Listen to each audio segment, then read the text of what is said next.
Buenas tardes, all you beautiful people in the Zoom world. Look at all these wonderful folks in little tiny squares. For those of you that don't know, this is City Lights Live, welcoming you to the, remember back in the day when City Lights used to do these beautiful events up in the poetry room? Well, now because of the pandemic, we're in the Zoom mundo, as we say. So we're continuing the tradition of bringing you writers, poets, activists, various rabble rousers, part of our program. And tonight we are so very excited. City Lights is very, very excited indeed to be welcoming Aminatta Forna in her new book. Can you see this? I can't tell if you can see this, but man, this is going to be a beautiful, beautiful evening conversation with Aminatta and Eula Biss, promoting the libro. And there is going to be a Q&A at the end of the conversation for those of you who have burning questions. Tonight, City Lights is over La Luna excited to be welcoming Aminatta Forna, who is the author of the novels Ancestor Stones, The Memory of Love, and The Hired Man, as well as the memoir The Devil That Danced on the Water. Forna's books have been translated into 16 languages. Her essays have appeared in Granta, The Guardian, The Observer, and Vogue. And she is currently the Lannan Visiting Chair of Poetics at Georgetown University. And we're celebrating this amazing book of hers tonight. And in conversation with Aminatta is Eula Biss. She's the author of 4 books, most recently, Having and Being Had. Her book on immunity was named one of the 10 best books of 2014 by the New York Times Book Review, and Notes from No Man's Land won the National Book Critics Circle Award for Criticism in 2009. Eula's essays and prose poems have recently appeared in The Guardian, the New York Review of Books, The Believer, Freeman's, Jubilant, The Baffler, Harper's, and the New York Times Magazine. She teaches nonfiction writing at Northwestern University. People, please give a warm Zoom Mundo welcome to Aminatta Forna and Eula Biss. Thank you so much, Josiah and City Lights. Thanks for having us here. And Aminatta, thank you for being here to discuss this wonderful book. Oh, likewise. Welcome, everybody. It's wonderful to be here. Yes, welcome all. I see people are still arriving. I'm sure we'll get a few more people trickling in. So Aminatta, as you know, I just love this book. And I do want to remind everyone, since we're not in the bookstore, since we're virtual tonight, to use the link to purchase a copy if you're interested in a copy. The link is there in the chat. So this book is beautiful. It does so much and does it so well. It crosses continents. It discusses politics. It talks about people. It talks about animals. It talks about personal matters, political matters. It seems everywhere, as you seem to have been everywhere. It's a book that really travels, but throughout, you carry with you. This is one of the things I admire about the speaker in these essays, but I also admire it about the book. You carry with you your own sense of home, and there are occasions in these essays where you explicitly address this particular sense of home that is somewhat different than some of the people you run across in the United States who you mentioned think of home as, first of all, in the past, somewhere that you used to be, not in the present, and that think of home as singular, not plural. And you write about, for you, home is plural, it's homes. And you have family all over the world. Could you maybe start out by talking about your sense of home? I saw this book. It's maybe one of the lessons, the biggest lessons that I learned from it was this sense of how to be at home in the world. You know, that seemed to be, if it were an instructional manual, which it isn't, it's literature. I feel like that would be the instruction, is how to be at home in the world. Thank you very much for that. I'm glad you take that from it. I suppose that, you know, I began to question the idea of home, singular, very early on. in my life, because I was born of two homes. You know, I had my home in Britain, my mother's Scottish, and I had my home in Sierra Leone, my father's West African. And one never overtook the other, right? One never displaced the other. They were just two homes. And, you know, since I'm of an age, it has struck me as extraordinary that the idea of home as singular has gained more and more ascendance. When I would have thought it would be the other way around, that we would begin to see home as something that could be multilateral, that could be multiple. Yeah. So over the years, I've done many interviews, and at some point in the interview, and over the years since I became a writer, I've done many interviews. And at some point during the interviews, the interviewer would almost inevitably say, "So where is home?" And I always, clearly they were expecting me to answer in the singular. Yes. Or they would catch me out. I would be talking about Sierra Leone and I'd say, "So, you know, when I go home," and they say, "Oh, but that's home," if we were in London. And I say, "Well, actually, because when I'm in Sierra Leone, I say, well, we're going home in a week. That's home." Right. And now home is the United States. And I think of that as home. But I would equally say about, you know, for example, I mean, we can't travel this year, but we go home every year to Britain to see our families. But then if I was there, I would say, well, we're going home to America now. So, you know, home to me has always been a multiple, in multiple locations, and I've never seen that as clashing. And I think that we've, you know, I suppose we've got very stuck on the idea of home because people do move around, and because we have so many narratives that are set in the idea of one home, right? And you know, Eula, well, you're not a fiction writer. I suppose you think a bit, but you know, fiction has a lot to answer for in this. There's only one idea of home. So much fiction is vested in that, and so much fiction has vested in making claims to home, making claims to earth, making claims to soil and location. So, you know, the narrative that humankind has told itself, and we can talk about this later, but the narratives that humankind has told itself seem to me purposeful in trying to create a single idea of home and a single identity. And I've always grown up with more, I mean, multiply. I mean, you know, I'll tell you briefly about my family. You know, in my family, well, let's say we currently live on the continents of America, Europe, Asia, and Australasia. Am I forgetting anybody? I don't think so. And then in my immediate family, I have the nationalities of, okay, Britain and West Africa, Sierra Leone, which you know about. And then my younger brother's wife is Chinese, and my brother's first wife was Iranian and second wife was Danish. And my sister was married to a man from the West Indies via Britain. And my mother's husbands have been Sierra Leonean and a New Zealander and a Canadian. So we've always grown up with multiple nationalities in our family, and always been obliged to negotiate them and negotiate the lands in which we've lived within those multiple families. And it isn't as hard as it looks. And there's no reason why we shouldn't all do it, you know. So this, you know, the retrenchment that we're seeing now, and it is one of the things I wanted to explore, and the fear of difference, and the fear of, you know, leaving home and making a home somewhere else. Yes, I love this idea that for you, home is where you're headed rather than where you've been. That home is the destination. Could we hear a little bit from the book? Will you read a bit before we talk more? Yeah, why don't I do that? So I'm going to read a little bit about, well, actually, we're going to read a little bit from the first essay, which is about flying, because I mean, I wrote this essay long before lockdown.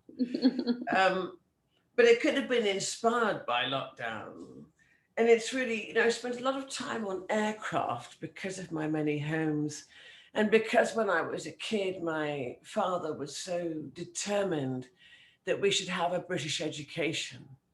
For reasons that, we lived in the poorest country in the world, and the education that we would get there was not going to equip us for the world. I'm not sure British education does entirely, but it was the best we could do. And he put everything into it, my father. We didn't own a house. He put, as that generation did, everything was about educating their children. So in a way, I didn't appreciate that at the time, but it did turn me, along with the things we've talked about, into a world traveler. So I like to sit in the window seat. As do I. I'm so glad you say that, because most people fight for the aisle seat.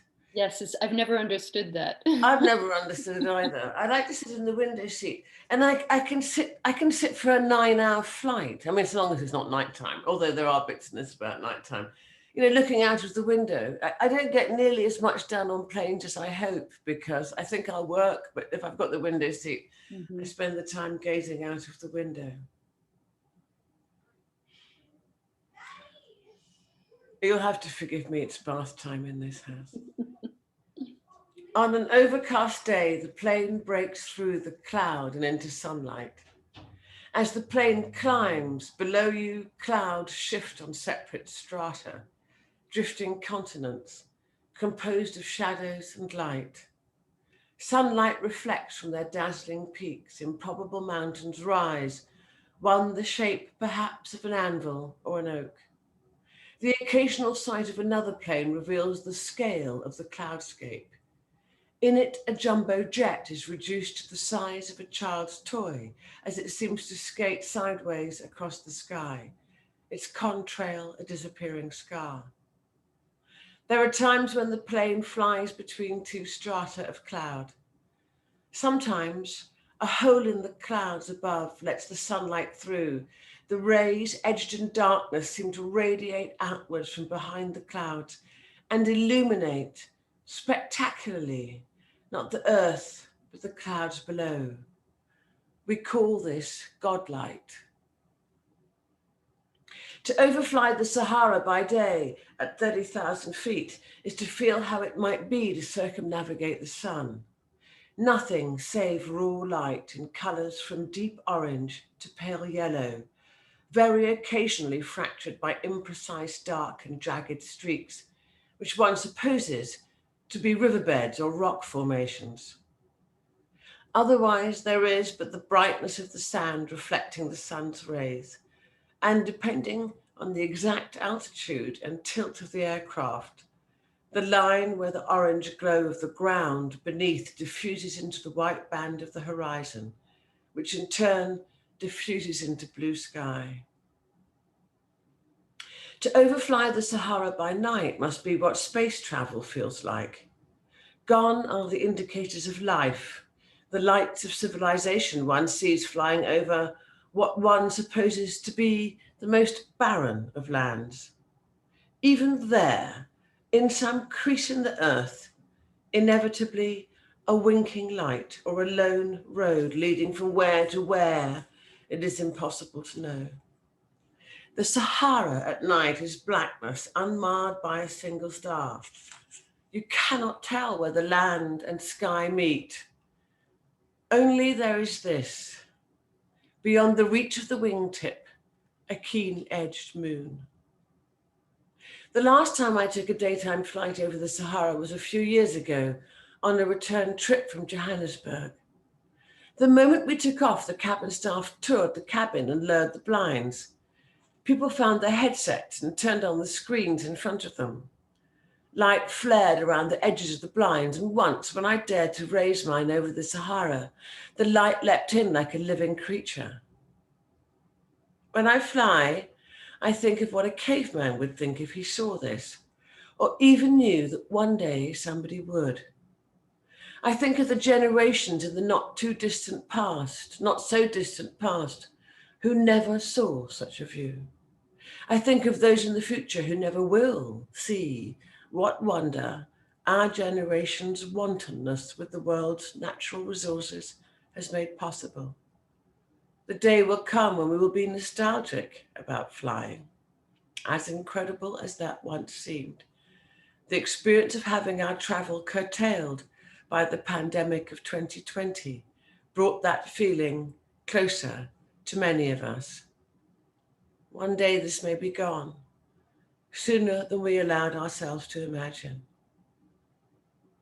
Only in flight does one become aware of how much of the world has resisted humankind. The snow-filled corrugations of the mountain ranges of Central Europe, where it is impossible to know where one country ends and another begins. At such times, even the flight map, which traces the path of the plane on the screen in front of you, is as effective as pin the tail on a donkey. A ruffle of mountains falls, a new one rises. Once I imagined we must be flying over the Alps, though I think now it was the Massif Central, because a short time later I looked down and saw the real Alps. I was entirely unprepared for their scale. They seemed to stretch upwards, reaching not so much for the sky, but as if to swap the plane out of it. I have skied the Alps, and I remember being awed by their beauty, but I could see only what filled the frame of my vision, which I realized once I was flying over all 1,200 kilometers of them, lying across 8 countries, wasn't very much at all. Ah, wonderful. Thank you.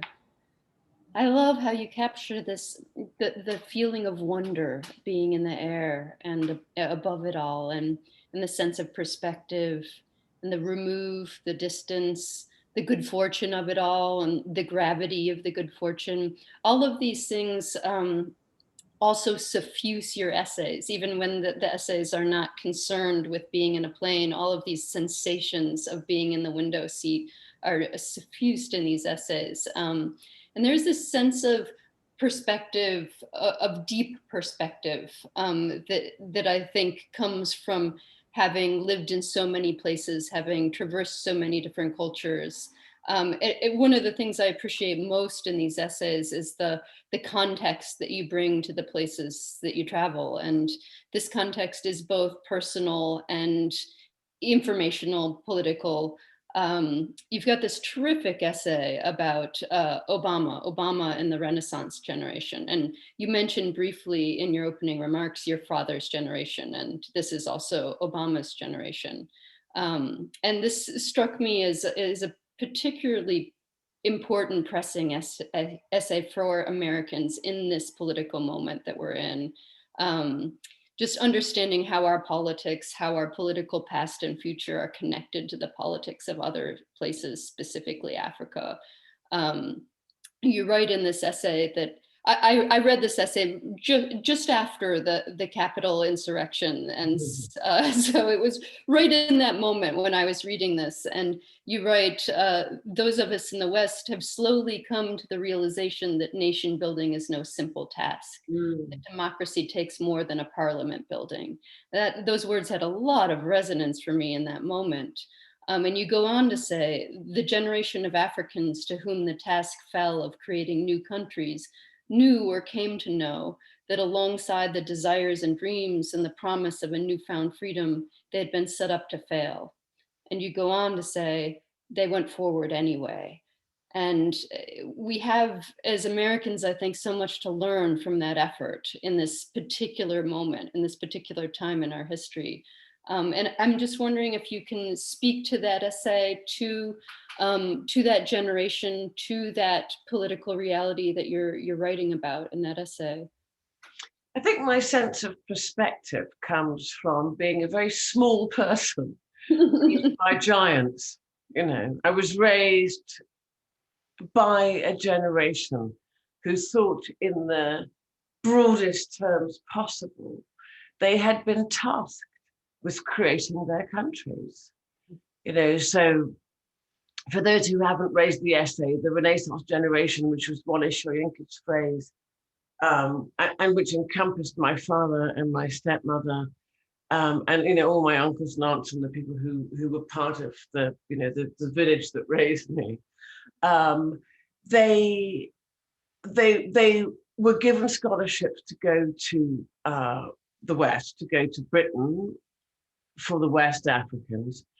And then later on, it would be, as these things played out on a global scale, it would be East Germany and Russia and China and everybody who wanted a piece of Africa. But they went to Britain and they were given scholarships by their country. And the whole point, the entire endeavor, the job they were given was that they had to come back and they had to bring to their countries everything that they had learned in order to prepare their countries to deal with the world, right? They had to understand the world. That was the job they were given. You go out, you understand the world, you figure out how these people think and how to negotiate with them, and you bring that back so that we can do that.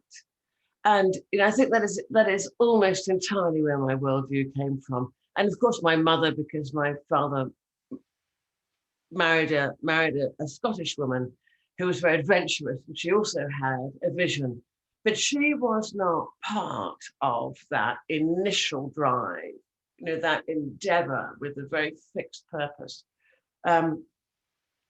So, I think really by the time my father got back to Sierra Leone, he realized what the game was. I think he already realized. He was a young man and he was a doctor. He went into politics very quickly. I think he realized what the game was, and that he did understand Britain, and Britain was where so much of the anti-colonial fight began way back before, in the 20s, 30s, 40s, 50s. That actually this was where everybody met. I interviewed Ngugi wa Thiong'o and others. All these countries, whether it was Pakistan, India, the West Indies, people were going to London as the center of the empire. But what was happening was that they were meeting each other there. And what Ngugi wa Thiong'o told me is that he realized the first time he looked at Kenya from outside, and it was when he realized, oh my goodness, we've all got this in common, right? We've all the rest of us have this in common. So actually, things were fermenting in Britain. Things were fermenting in London. So in a way, Britain ended up sort of creating it, the revolution against empire. That these men and women, who became writers, who became leaders, who became cultural ambassadors, all kinds of things, they understood how the world worked, as much as it was possible within the time that they had there. But they've got the thinking, right? They've got the pattern, they've figured it out. And that's what I was given. That's what I was given by my father. And given by my mother and given by the people around me, was a way of seeing how does the world work. And you have to figure out how the world works. And you have to figure out that what can happen here can also happen there, that there are patterns, you see. There are patterns of the way things happen. And what I see happening in America is a pattern that I've seen before. And I've written about, and many people have written about, I'm not the only person to have seen this pattern, but I think that's why it is so vital that, the people of this country listen to those of us who've seen the pattern. There is something happening here, and there is a pattern happening, and you can never, ever take democracy for granted. Democracy is an everyday fight. As the African nations learned, as nation after nation learns, democracy is an everyday fight. This perspective is such a gift. I think connected to this is your essay 1979, which is one of my favorite essays in the collection. It's a very elegant essay, and it's held by this period of time, but it's aware of the deep past and the future. The time stretches in both directions out from this moment. and you're writing about a year 1979 when you're living in Tehran, and you're a teenager. You're a teenager in this essay. You're wearing a Che Guevara t-shirt, and you're enamored, as many teenagers are, with revolution. But as you watch this revolution play out, unfold in front of you, it's somewhat confusing. And as revolutions go, it's not exactly like one's teenage romance of revolution. And can you speak a bit about that time and in that essay? Yeah, that's entirely right. It was more complicated than I thought. So the reason I was in Tehran is because my parents had divorced by quite a few years. In fact, my father had been killed by the regime in Sierra Leone. He was a political activist. So by that time, I was living with my mother and my stepfather. And my stepfather was a diplomat who worked for the United Nations, who was a representative. So it was really his job to go in and to try to negotiate the UN's, forward plan in a country that was collapsing. And I arrived in Tehran, full of the fervor that, the world was changing and I wanted to be part of it. And I had the answer, which I was wearing loudly on my Che Guevara t-shirt, because I had very left-wing sensibilities. And I got to Tehran, and it wasn't like it is now. You can go on the internet and find stuff out. Even our family, who were, my stepfather was at the center of so much of what was happening, negotiating and negotiating with the government, but also dealing with all the embassies, who were sort of trying to figure out what their position was and what the fallout was likely to be in this country. Even we didn't know. We would listen to the BBC World Service. We would huddle around the radio in the evenings, and there was blackout, and we was, sitting there with candlelight. And it just wasn't as straightforward as I thought it was. I mean, first of all, I loved the idea that there was going to be a revolution and get rid of a monarchy that had existed for X hundred years. On the other hand, hang on a minute, the Shah had been a real, he'd really promoted women's rights. He planted trees. He was apparently an early environmentalist. He had a wife who was clearly very much his equal. So, or apparently so anyway. And then there was Khomeini on the other side, and he didn't appeal to me in any way, shape, or form. And then in between all of that, there were the artists who had come back to. So in the span of that year, and that at the end of 1978, everything was really locked down and shuttered down and felt dangerous. There was a curfew that began at 8. If you were outside, if you were caught outside, you would be shot. We were freezing cold because there was no fuel. Everybody was on strike. In the evenings, people would go up to their houses and chant "Death to the Shah, death to the Shah." And then so in between that, I would go off to boarding school in Britain, and then I'd come back again. But it sort of gave me these snapshots. So when I came back in the spring of 1979, and the Shah had left, there really was a flowering. Right? There really was this amazing flowering, and the artists had come back. I remember, and I write about meeting an artist who I just call N. Who'd come back from the United States, whose father had been imprisoned, who'd been briefly imprisoned by the Shah. She'd come back because it was all changing. And then, off I go, and then I come back for my next trip, and it's the summer, and it's all closing down again. Right, it's all closing down again. And the comité are on the streets, and the Revolutionary Guards have taken over, and it's all closing down again. And then very shortly after I left the American embassy, the people in the American embassy were taken hostage, and that was really kind of the end game for the West in Iran. But it was one of so many things that have influenced the way I think about things, because it gave me pause for thought. By the time I was 14 years old, if I didn't already know something about this because of the fate of my own family and my father's fate, I knew that things were complicated, that there were nuances and complexities, and that one had to understand them in order to navigate the world and even your own life. Yes, yes. One of the amazing things about this essay to me is that the way you capture both that sense of confusion and not knowing what was going on and disorientation in the moment, as you're watching history that isn't yet history unfold in front of you, and and you balance that real immersing the reader in this sense of it reminded me very much actually of the beginning of the pandemic. Something is happening, but you're not quite sure what. Something big is happening and you're not sure what.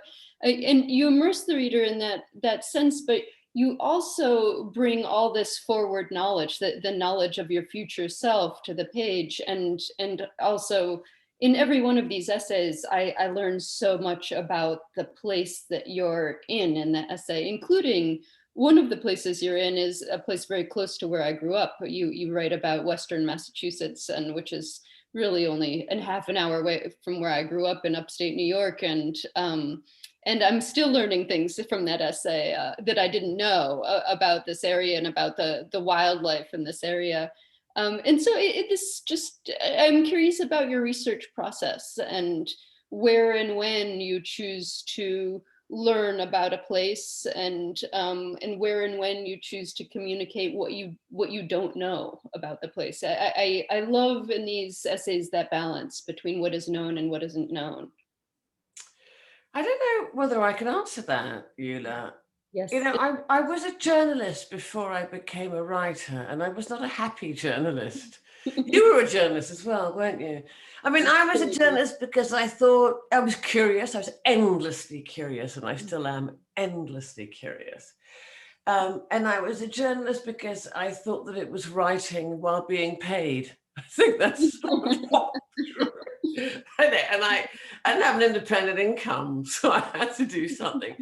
But I was very frustrated by journalism. I was very frustrated by the fact that we had to, I worked for the BBC, I was a reporter for the BBC. So I was very frustrated by the fact that I had to speak with somebody else's voice.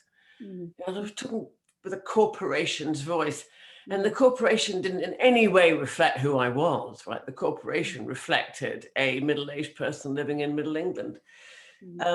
So I was always having to explain things I already knew, like where is Sierra Leone? Where is Western Massachusetts? I was already having, and I was never allowed to get as far as the things I didn't know.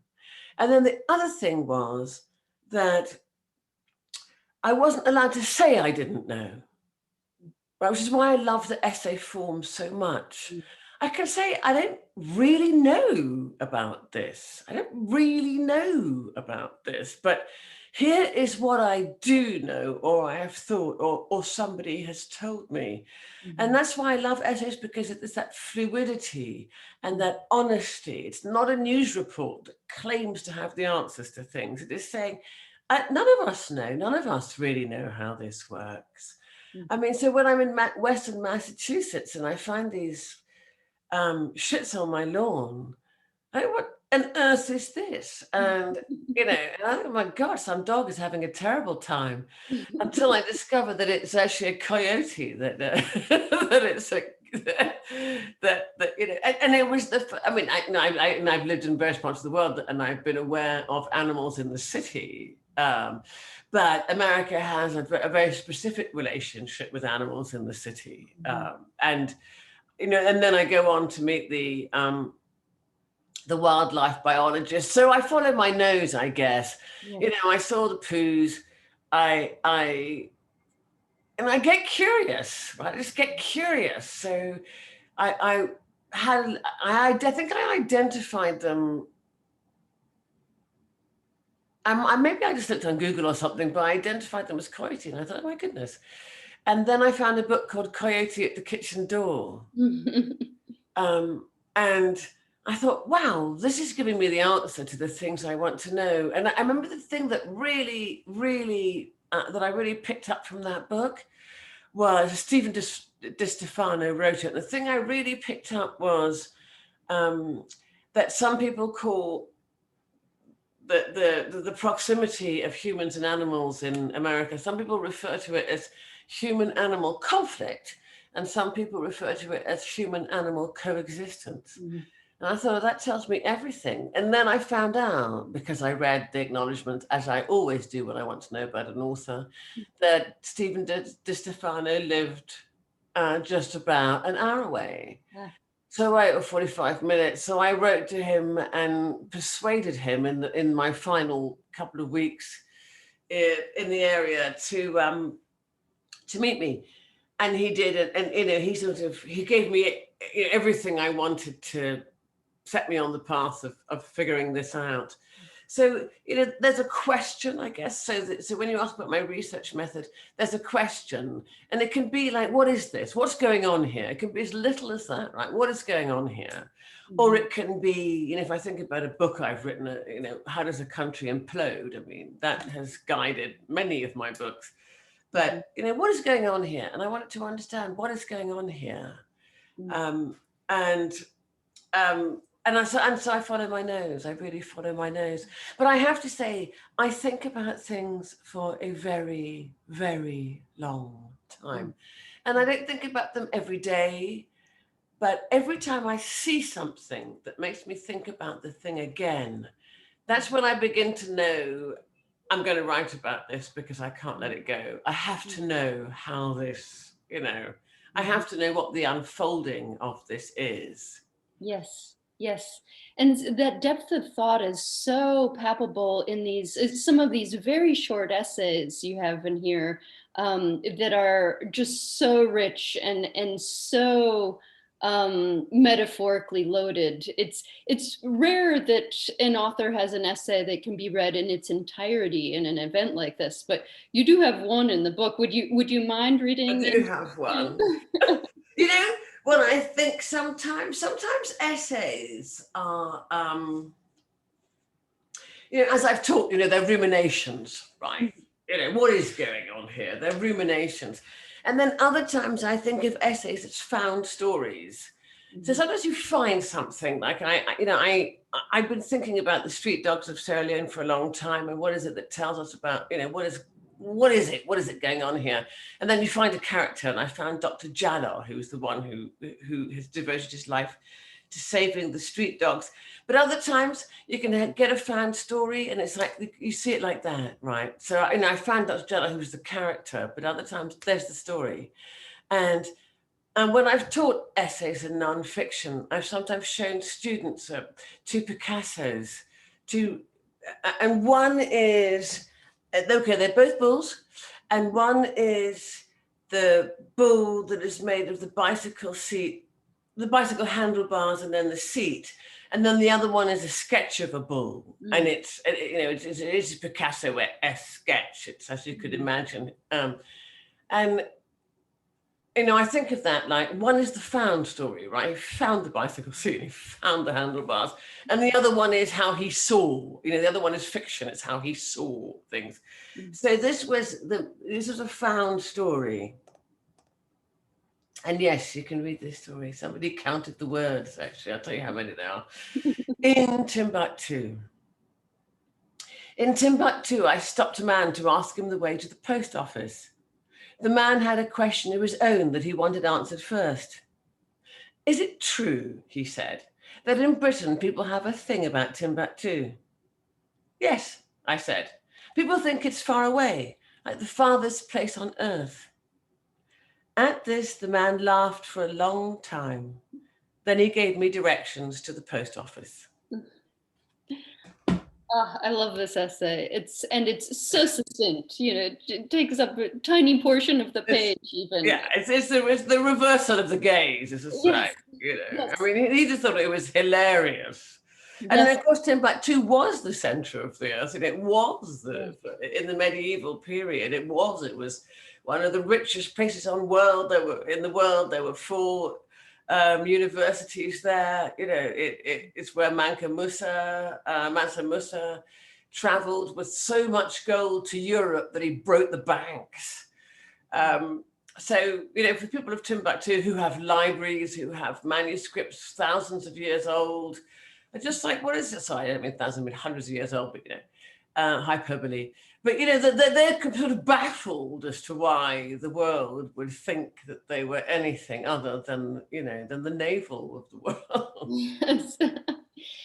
This reversal of the gaze comes up throughout the book, and really strikingly in your essay Crossroads, where you're writing about legacy of slavery both in the U.S. and in Africa, and specifically in Sierra Leone, and about race. And it's for me as an American who's read about race, written about race, it was an exciting piece, because to see race looked at from another perspective. And you're in this interesting position of being someone who is white in certain parts of Africa and Black in the US. And so you cross the ocean and your racial category changes. And that alone is a reminder to the reader of how mutable our ideas around race really are, and that it's not a biological fact or reality, that it is social, it's cultural. And I'm not sure what my question is about this essay. I guess again, it's just a place where I was fascinated, and particularly by the story you tell at the end. You at the very end, you close this really complicated essay with a story from your own family, from your great grandmother and your grandfather. But before you tell this story, you tell us that Sierra Leone's other name, the one it was known by to the outside world for several hundred years, you write, was the Slave Coast. And you write quite extensively about the history of slavery and the slave trade in this particular place.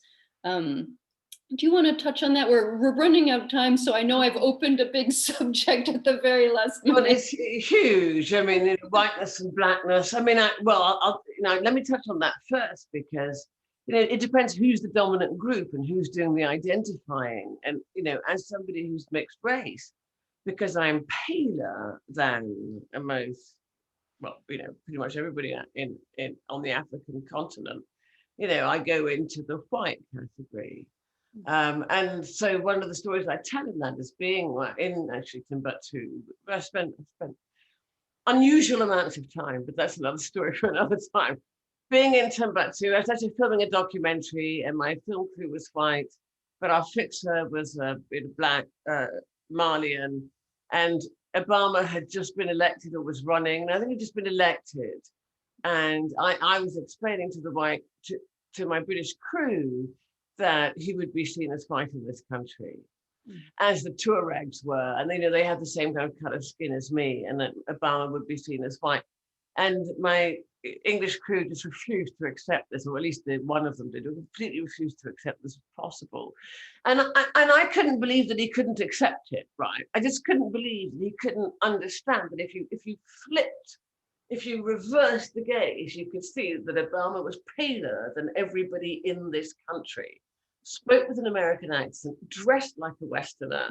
So why wouldn't they think he was a Westerner?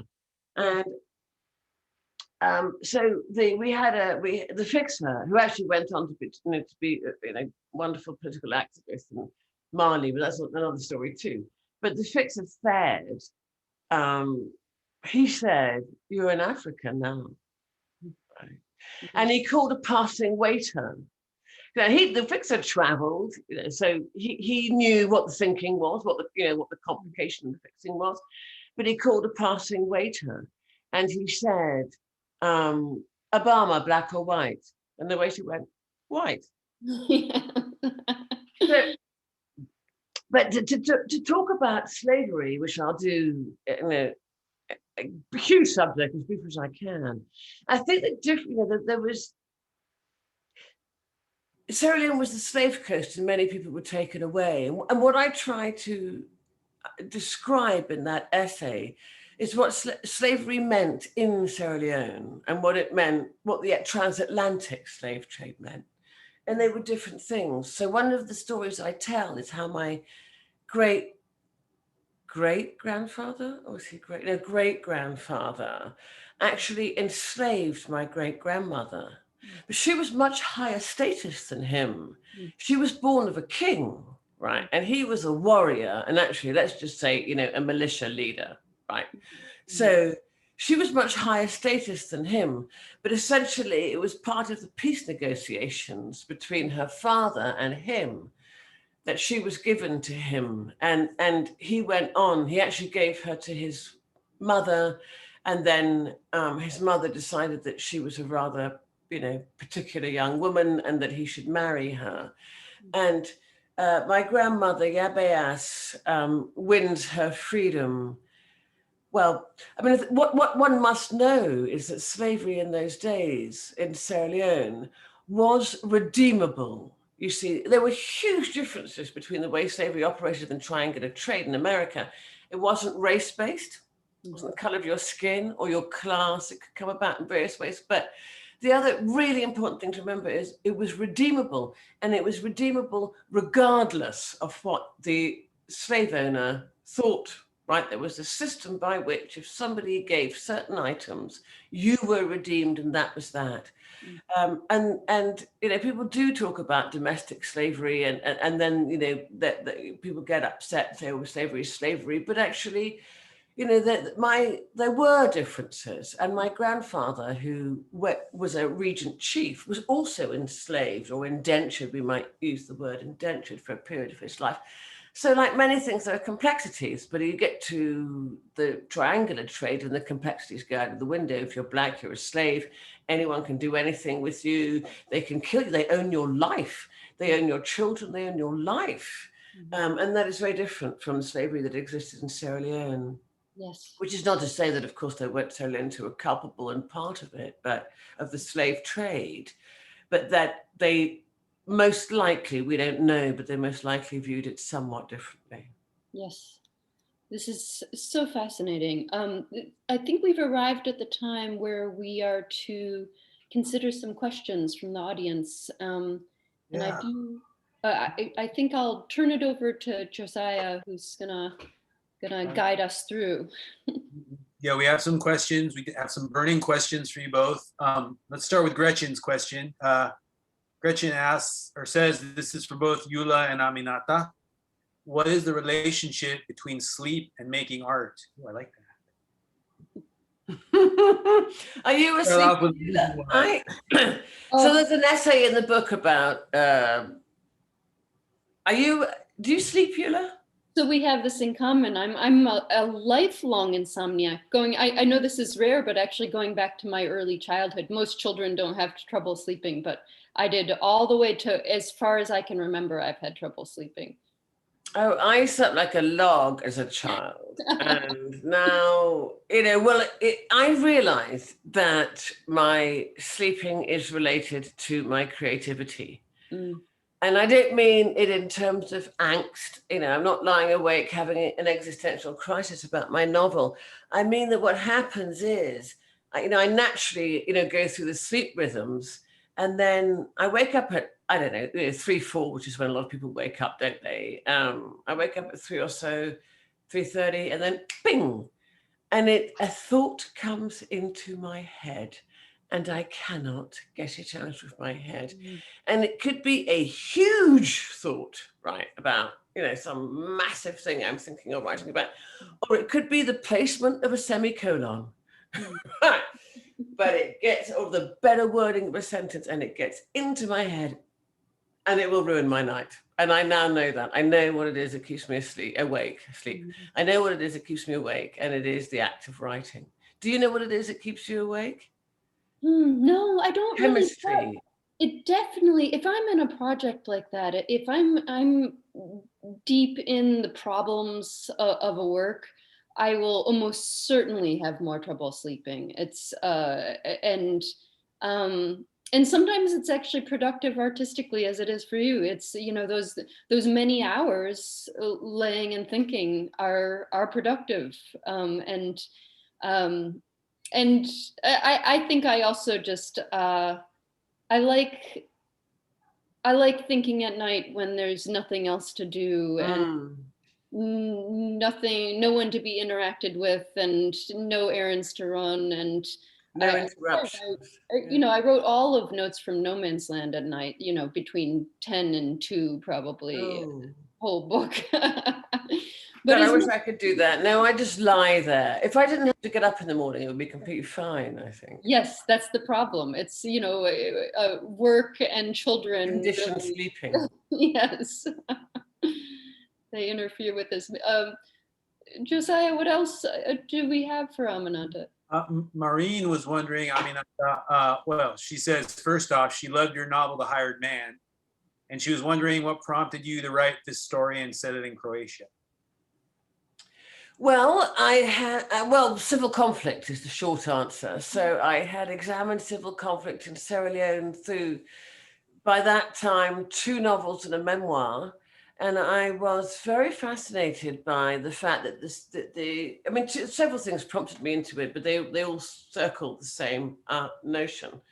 I had been working at the BBC when both wars kicked off, and I was shocked and angry at the way in which the Croatian or the conflict in the former Yugoslavia was reported with every kind of detail, politically, militarily, socially, everything. And yet when the same set of reporters went to Sierra Leone, and I knew some of them, I don't mean specifically BBC reporters, but across the board, they just said, oh, here we go again, another unanswerable African conflict. They said it was tribal. It wasn't. The former Yugoslavia was tribal, but it got called ethnic cleansing. But anyway, I became really interested in, how conflicts start and what they had in common. And I did have one good friend in particular who reported both conflicts and was more thoughtful about it.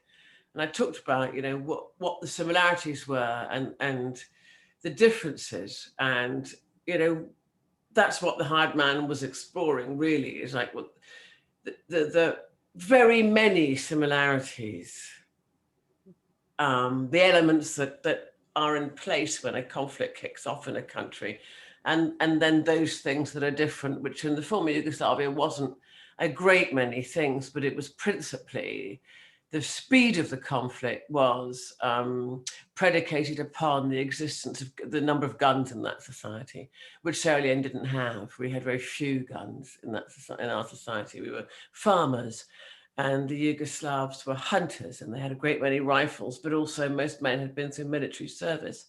So they were, you could put an army together like that in the former Yugoslavia, whereas putting an army of farmers together takes a bit longer. So I was interested in exploring their similarities and differences, but it was about civil conflict and the fact that they were contemporaneous civil conflicts. All right, once again, y'all give it up for our 2 amazing writers of the evening. Aminatta, Eula, muchas gracias so much for coming in. I wish you were here at the bookstore so we could go across the street and have a drink of Vesuvios, but we're going to owe you that. When y'all come in, we'll get you a new leather jacket too, Aminatta, I promise. Thank you. All right. Thank you so much. Thanks so much. Take care. Thanks for having us. Thanks for coming. I enjoyed it so much. Gracias, mi gente. City Lights loves you. Bye. Bye-bye. Thank you. Good night.